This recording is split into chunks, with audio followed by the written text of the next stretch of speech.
Hello friends. तो देखिए, एक क्वेश्चन एनबीएचएन 2026 में पूछा गया था।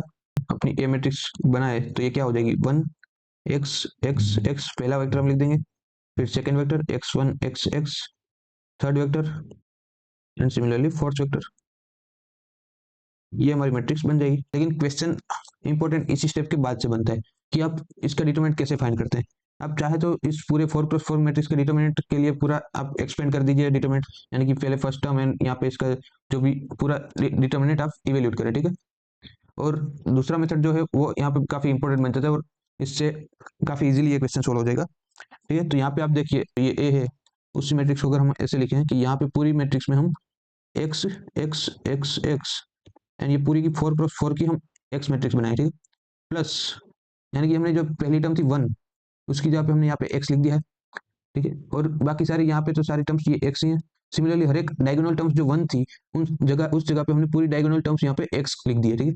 तो इस सम के वापस ए मैट्रिक्स बनाने के लिए हम यहाँ पे 1 माइनस एक्स लिख देते सारे डायगोनल एलिमेंट्स, ठीक है। बाकी सारे एलिमेंट्स तो सेम ही है, तो यहाँ पे भी हम पूरा जीरो मैट्रिक्स, यहाँ पे भी जीरो मैट्रिक्स, ठीक है। तो हमारे पास जो ए मैट्रिक्स है ये दोनों इक्वल मैट्रिक्स आ गई है। इस तरह एडिशन में लिखने का फायदा क्या हुआ, ये दोनों ही मैट्रिक्स ना बहुत ही स्टैंडर्ड मैट्रिक्स है। पहली ये सेकंड मैट्रिक्स तो एक स्केलर मैट्रिक्स है, ठीक है। तो इसकी सारी आइगन वैल्यूज क्या है, 1 - x 1 - x 1 - x, ठीक है, ये है।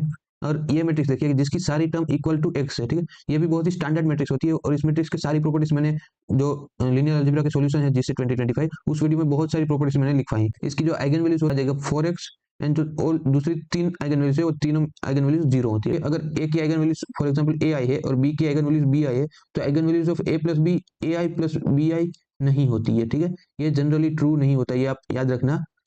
हम जब भी मतलब एक मैट्रिक्स को दो मैट्रिक्स के सम में लिखा है तो उस मैट्रिक्स के आइगन वैल्यू उन दो मैट्रिक्स के आइगन वैल्यूज का सम तभी होगी जब दोनों मैट्रिक्स या तो डायगोनलाइजेबल है और कम्यूटेटिव है, ठीक है। और दूसरा केस ये होता है कि जब जब भी कोई दो मैट्रिक्स है, अगर उनमें से कोई एक मैट्रिक्स स्केलर मैट्रिक्स है और दूसरी मैट्रिक्स आप कोई भी मैट्रिक्स ले लीजिए, उस केस में भी आप जो दो सम ऑफ मैट्रिसेस है उनकी आइगन वैल्यूज भी सम ऑफ देयर आइगन वैल्यूज बन जाएगी। So this will be 1 - 1 + 3x and this will be 1 - x 1 - x and 1 - x।